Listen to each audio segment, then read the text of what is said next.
Assalamualaikum warahmatullahi wabarakatuh. Bismillah, alhamdulillah, wassalatu wassalamu ala rasulillah, la hawla wa la quwata illa billah.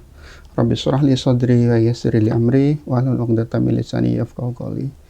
Alhamdulillah, pada pagi hari ini Majalah Aula kembali menyapa pembaca setia dan juga halayak yang ada di penjuru tanah air. Kami informasikan bahwasanya Majalah Aula edisi Februari 2021 sudah terbit dengan cover Gus Kausar. Pemirsa atau pembaca sudah bisa menerima dan menikmati sajian spesial di bulan Februari ini dengan cover Gus Kausar, salah satu tokoh muda yang lumayan diperhitungkan, memiliki wawasan keagamaan yang luas, kemudian juga merupakan salah satu pimpinan dari pondok pesantren ternama di Kediri. Ya, ini cover Majalah Aula edisi Februari memang sosok beliau. Namun di edisi kali ini, laporan utama atau umur risalah Majalah Aula edisi Februari bercerita soal vaksinasi. Jadi selama ini masih bangsa Indonesia dan juga di penjuru dunia mengalami pandemi yang belum berakhir. Mulai awal 2019 sampai hari ini masih dihantui dengan COVID-19. Yang menarik dari edisi Majalah Aula edisi Februari kali ini adalah reportase dari sejumlah rumah sakit. Jadi kalau biasanya liputan Majalah Aula adalah mengkonfirmasi isu-isu terkini, kemudian meminta konfirmasi ke narasumber dan itu dilakukan dengan wawancara langsung. Di edisi kali ini berbeda karena di edisi Februari kita ingin menyampaikan pesan kepada masyarakat, pada Nahdien, bahwasanya COVID-19 masih ada dan nyata adanya. Bahkan informasi terakhir sudah hampir 1 juta, bahkan mungkin angkanya bisa bertambah, warga ataupun masyarakat yang sudah meninggal di tanah air gara-gara COVID-19.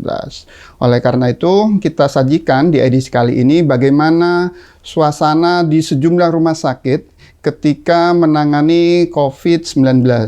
Jadi tidak hanya rumah sakit ya yang kita konfirmasi, juga yang tidak kalah penting adalah Satgas ya, Satgas COVID-19 yang ada di Jawa Timur. Jadi sajian kali ini menurut kami menarik dan juga layak panjenengan semua pirsani. Kenapa? Karena dengan begitu kesadaran kolektif masyarakat, warga terhadap COVID ini kami berharap semakin meningkat. Jadi PPKM yang sudah dilakukan, PSBB sebelumnya, PPKM di Jawa, Bali, kemudian masih beberapa kota diperpanjang PPKM-nya sampai jilid 2, ini menjadi sinyal bahwasanya kondisi penyebaran COVID-19 masih benar-benar ada dan nyata. Oleh karena itu, makanya di edisi kali ini ada beberapa rumah sakit yang bisa kita konfirmasi. Pertama, Rumah Sakit Islam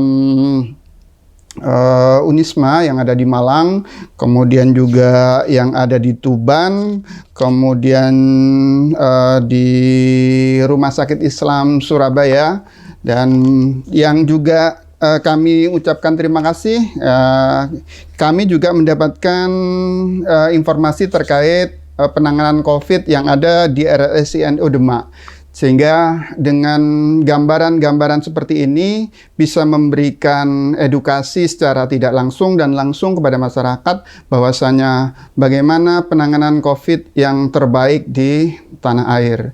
Sekedar ilustrasi, memang sudah ada vaksinasi beberapa waktu yang lalu, Bahkan Presiden RI Joko Widodo dengan menjadi orang pertama yang divaksin, itu juga menjadi bagian dari upaya bagaimana meminimalisir bahkan meniadakan sama sekali COVID ataupun virus yang ada, virus corona yang selama ini masih belum jelas dan belum diketahui kapan akan berakhir.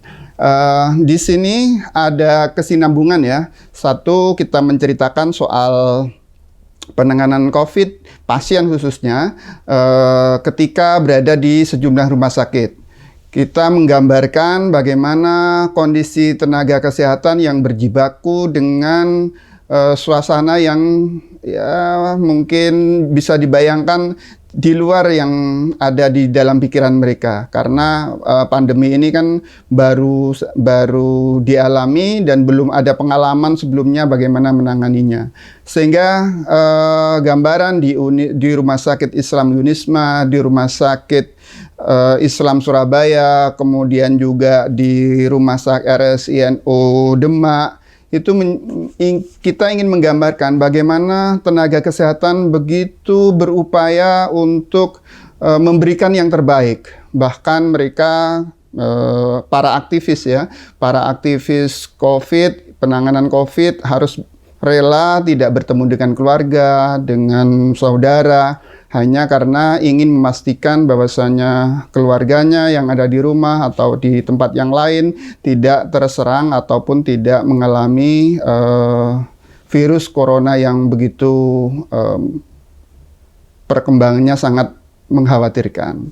Itu yang pertama. Jadi di edisi ini sejumlah reportase dari sejumlah rumah sakit kita sampaikan. Sekali lagi ini memberi pesan bahwasanya keberadaan COVID dan virus corona itu benar-benar nyata. Oleh karena itu masyarakat dihimbau, diajak, diedukasi sekaligus membuka mata hati dan perasaan dan juga kepeduliannya untuk bersama-sama menangani COVID-19. Terus kemudian yang kedua, bahwasanya sekarang ada vaksinasi. Kemarin sudah ramai dibicarakan bagaimana apakah vaksin yang didatangkan itu adalah halal atau tidak, sudah selesai. Terus kemudian secara bertahap vaksinasi dilakukan dari mulai tingkat pusat, provinsi, kabupaten kota, utamanya di tenaga kesehatan. Nah, dari beberapa rangkaian ini ya, jadi reportase di rumah sakit pada saat yang tidak lama kemudian ada vaksinasi, itu sekali lagi memberikan pesan bahwasanya kita betul-betul serius dalam menangani dan juga betapa negara ini betul-betul serius dalam menangani penyebaran COVID Corona. Karena itu, ujung-ujungnya apa? Ujung-ujungnya adalah masyarakat diimbau untuk taat dengan protokol kesehatan. Dari mulai memakai masker, sering cuci tangan, kemudian menjaga jarak, dan kemudian yang tidak kalah penting adalah menghindari kerumunan. Sejumlah himbauan seperti itu mungkin ya beberapa waktu terakhir terkesan masyarakat sudah mulai resah, masyarakat sudah mulai jenuh, kapan ini akan berakhir. Tapi pastikan bahwasanya masyarakat adalah ataupun masyarakat di level terbawah sekalipun tidak kalah pentingnya menjadi ujung tombak bagi bagaimana caranya agar virus ini bisa segera berakhir. Salah satu dengan menaati sejumlah protokol kesehatan itu adalah jawaban, di samping juga tindakan preventif ya, dengan dilakukannya vaksinasi itu penting. Tapi di luar itu yang juga tidak kalah penting adalah bagaimana masyarakat bisa menjadi ujung tombak. Nah, ini pesan yang ingin kami sampaikan di majalah Aula edisi bulan Februari 2021.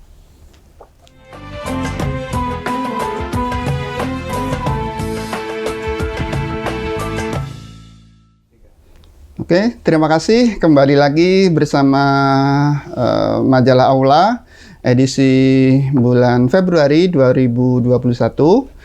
setelah laporan utama atau umur risalah, kemudian laporan khusus terkait vaksinasi, kemudian yang tidak kalah penting, nah ini yang sajian terbaru dari majalah Aula adalah kolom Gus Baha. Nah, seperti kita tahu, Gus Baha adalah salah satu dai milenial yang videonya dan ceramahnya, kemudian penjelasan keagamaannya, agama Islam, demikian digandrungi oleh tidak hanya anak-anak orang-orang tua, tapi juga ibu-ibu, bahkan juga anak-anak muda. Kenapa? Karena beliau bisa menjelaskan materi-materi keagamaan yang rumit itu menjadi lebih enjoy, lebih santai, lebih bisa diterima semua kalangan.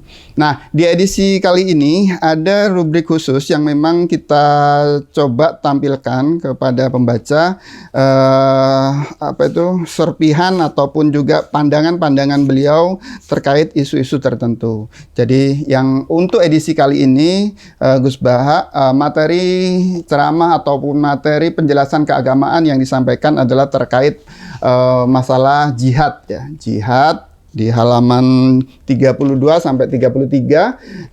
Ini adalah cuplikan dari beberapa video yang sudah beredar selama ini terkait bagaimana pandangan Gus Baha terhadap makna jihad.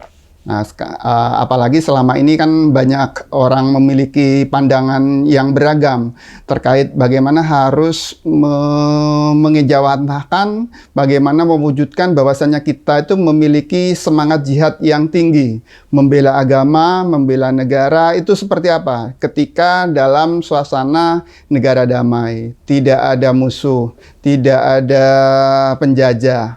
Nah, seperti apa makna jihad menurut Gus Baha ada di edisi kali ini. Nah, di edisi Maret nanti juga akan kita tampilkan juga bagaimana pandangan Gus Baha terkait isu-isu tertentu. Nah, kami belum bisa menyampaikan isu apa ataupun materi apa yang akan disampaikan oleh beliau. Silakan tunggu di edisi Maret. Itu yang untuk beberapa sajian khusus.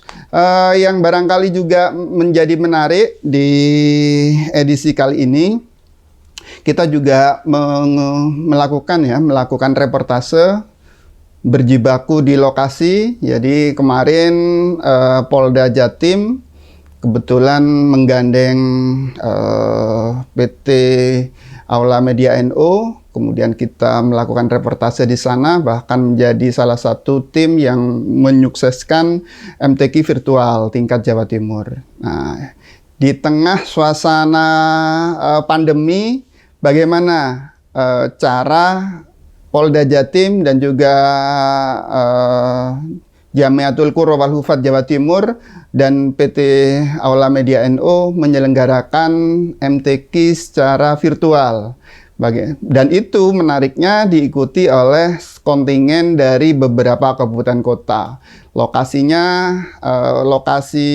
kegiatannya di Bangkalan, tapi peserta bisa mengikuti secara virtual dari sejumlah polres yang ada di seluruh Jawa Timur. Ini menarik, bahkan ada bocoran kalau pandemi ini masih seperti ini akan jadi percontohan bagaimana di satu sisi kecintaan kepada ayat-ayat suci Al-Quran, melantunkannya dengan suara yang merdu, kemudian pemahaman terhadap arti dan tafsir, itu bisa diselenggarakan di tengah suasana pandemi yang belum ada kejelasan kapan berakhir. Jadi itu sajian khusus kami. Yang juga di internal NU, kita mengikuti juga ajang yang diselenggarakan oleh PW Fatayat NU Jawa Timur, menyelenggarakan kegiatan yang cukup panjang dan padat ya. Ada beberapa kegiatan yang kemudian puncaknya diselenggarakan di salah satu tempat di kota Surabaya, dan ujung dari kegiatan itu bagaimana Kampung Fatayat bisa ada di seluruh kabupaten kota di Jawa Timur.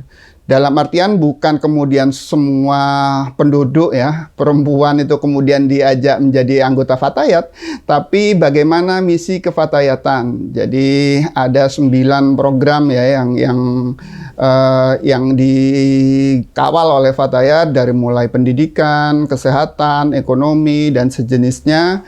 Itu bagaimana para perempuan di kabupaten kota, bahkan di level terbawah sekalipun, yaitu di desa, bisa mengawal kegiatan-kegiatan yang lebih produktif untuk perempuan. Seperti kemarin di Gresik ada program memanfaatkan pekarangan untuk kebutuhan-kebutuhan domestik ya, dari mulai kebutuhan apotik hidup, kemudian kebutuhan dapur, dari mulai lombok, sayuran dan segala macam. Nah, PW Fatayat NU Jawa Timur ingin membawa konsep ini bisa diterima di seluruh kabupaten dan kota di Jawa Timur. Nah, menurut saya menurut kami ya, Majalah Aula, ini penting untuk disampaikan karena bagaimanapun juga ibu-ibu, emak-emak muda itu adalah ujung tombak dan juga menjadi penentu bagi dinamika dan juga pergerakan yang ada di daerah. Itu sajian yang berikutnya yang tidak kalah penting adalah kita menampilkan beberapa perempuan yang memiliki prestasi cukup membanggakan ya. Alhamdulillah Majalah Aula mendapatkan kesempatan istimewa untuk bertemu dengan Wakil Bupati Gresik terpilih.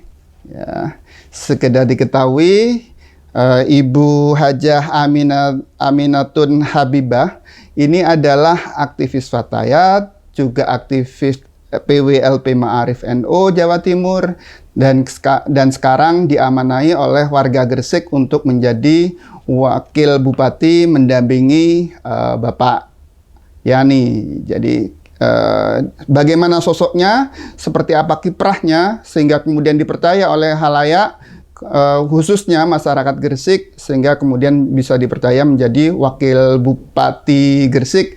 Nah, profil singkatnya bisa dilihat di sini. Jadi cukup panjang ya, cukup panjang liputan ini, bisa sampai 3 halaman. Jadi pembaca dapat yang belum tahu siapa sosok yang bersangkutan nanti akan bisa tahu dan mengenal lebih dalam sosoknya dan kiprahnya selama ini. Bahwasanya yang bersangkutan bukan kader tiba-tiba, bukan kader karbitan, tapi memang memiliki semangat dan juga kiprah yang memang diakui oleh masyarakat sekitar. Demikian juga ada beberapa perempuan yang mungkin juga layak diapresiasi ya, yaitu Dr. Liana Ekowati. Jadi ini adalah di antara sosok-sosok perempuan yang kita tampilkan di Majalah Aula, sehingga meskipun Majalah Aula adalah dominan laki-laki, tapi di dalamnya juga membahas dan juga menampilkan kiprah-kiprah terbaik perempuan yang ada di tanah air, khususnya di Jawa Timur.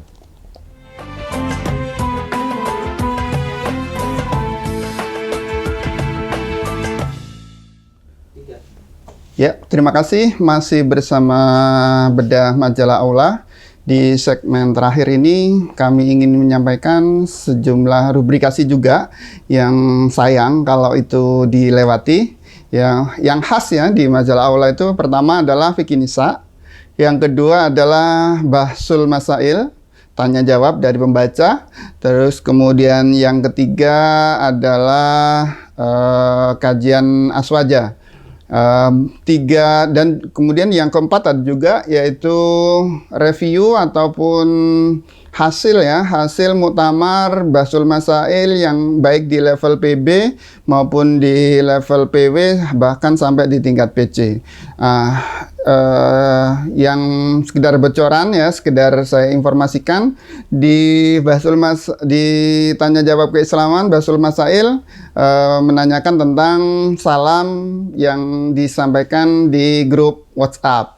Nah, kan biasanya di grup-grup WA itu sering orang menyapa pagi-pagi, Assalamualaikum, selamat pagi guys, selamat pagi Mas, Mbak, Pak D, Bude. Nah, itu gimana? Bagaimana hukumnya menjawab salam di grup WhatsApp? Nah, di sini ada jawabannya.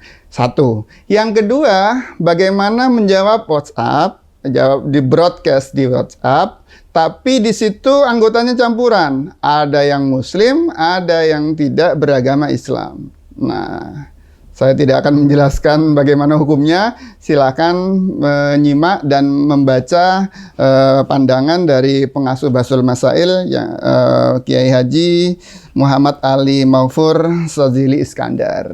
Seperti yang sudah ada di edisi-edisi sebelumnya. Terus kemudian ini ada informasi terbaru ya, barangkali pemerintah sudah melakukan merger beberapa bank syariah. Nah, barangkali pembaca ingin mengetahui bagaimana bunga bank dalam perspektif fikih. Ada beberapa orang yang masih alergi, ada beberapa kalangan yang masih menolak. Apakah itu boleh? Bunga artinya orang menabung di bank dengan motivasi mendapatkan memang ngincer ya, yang memang dituju adalah bunganya, tidak semata-mata proteksinya ataupun keamanan dananya, tapi karena bunga. Nah, ini yang menarik, seperti yang saya sampaikan tadi, bahwasanya bunga bank dalam perspektif fikih ini tidak diasuh oleh salah satu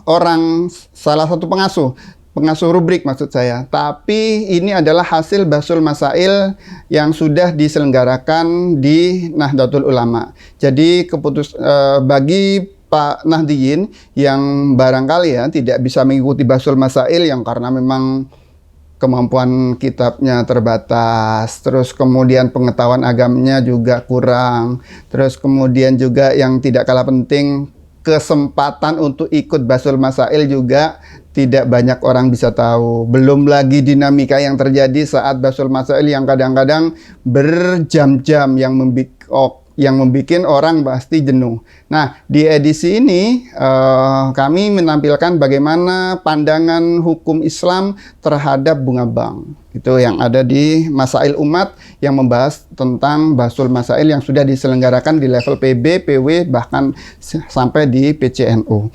Terus kemudian kami ingin tahadus bidnikmah dan juga meminta doa restu dari pembaca majalah Aula bahwasanya dalam rangka harlah ke-98 Nahdlatul Ulama ya, ini versi Hijriah. Kalau kemarin orang ramai membahas tentang Harlah NU yang ke-95 itu versi Masehi. Nah, di versi Hijriah ini yang memang itu menjadi keputusan di ADRT NU yang majalah Aula, alhamdulillah ya, sekali lagi tahadus bin nikmah, kita menyampaikan apresiasi kepada PWNU yang memberikan kesempatan kepada PT Aula Media NU untuk melakukan ataupun menyelenggarakan kegiatan yang namanya Hafana. Jadi Hafana itu adalah sejumlah kolaborasi atraksi seni dan kebudayaan Islam yang tidak hanya yang biasanya kegiatan itu kan difokuskan di PWNU. Nah, ini yang menarik, kegiatan ini dilakukan secara virtual dengan melibatkan sejumlah pesantren yang ada di Jawa Timur. Dari mulai Banyuwangi, Blok Agung, Genggong, terus kemudian juga di Denanyar, dan semua mereka menyampaikan kreasinya sesuai dengan yang dimiliki.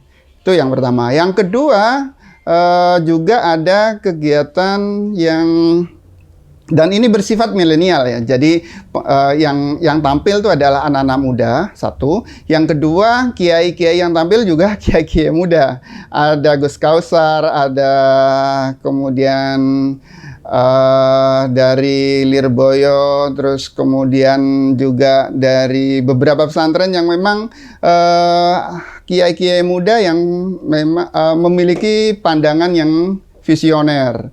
Terus kemudian yang kedua juga ada kita juga menghadirkan Cak Silo dan Ukil yang memang sangat akrab dengan NU ya. Video-video pendeknya ya bagi pecinta video-video pendek di YouTube barangkali sudah sangat akrab dengan sosok dua orang ini ya. Komedian tapi yang disampaikan tuh syarat dengan pesan-pesan keagamaan dan pesan-pesan kemasyarakatan. Itu yang silahkan nanti kegiatan ini akan berlangsung hari Sabtu tanggal 13 Februari Sabtu depan, sepekan lagi, dari mulai jam 10 pagi sampai malam itu nonstop. Ada banyak kegiatan termasuk juga kalau ini sesuai dengan harapan dan rencana, itu akan ada di samping pementasan sejumlah kreasi santri di beberapa pondok pesantren di Jawa Timur, yang juga tidak kalah penting adalah juga kita akan memanfaatkan forum ini untuk bercerita majalah Aula dari masa ke masa. Nah, jadi yang belum menangi majalah Aula tahun 78 seperti apa, alhamdulillah kita sudah punya beberapa narasumber yang siap untuk mengisi ini. Jadi itu beberapa hal yang terkait dengan majalah Aula. Oh ya, yang terakhir barangkali kepada pengurus PCNU yang ada di kabupaten kota, baik itu di Jawa Timur dan di seluruh tanah air yang memiliki naskah khotbah. Ya, silahkan bisa berkirim ke kita. Kemudian di situ ada panduannya, ada khotbah iftitah, kemudian isinya dan penutupnya. Tuh. Terus kemudian sebagai penutup, untuk edisi majalah Aula bulan Maret, kita akan membahas soal bencana alam, tapi dalam perspektif yang berbeda, perspektif korban, perspektif lokasi kejadian. Bagaimana masyarakat akhirnya kehilangan harta, kehilangan keluarga, kehilangan beberapa hal, sehingga kemudian mereka harus bersedih, dan apa yang harus kita lakukan melihat penderitaan saudara-saudara kita seiman, saudara-saudara kita sebangsa dan setanah air. Itu sajian majalah Aula di edisi bulan Maret. Mohon sekali lagi mohon doa restunya agar majalah Aula bisa terbit sesuai rencana. Dari kami terima kasih atas atensi dan perhatiannya. Mohon maaf apabila ada kata dan sikap yang kurang berkenan. Wallahul muwaffiq ila aqwamit thoriq. Assalamualaikum warahmatullahi wabarakatuh.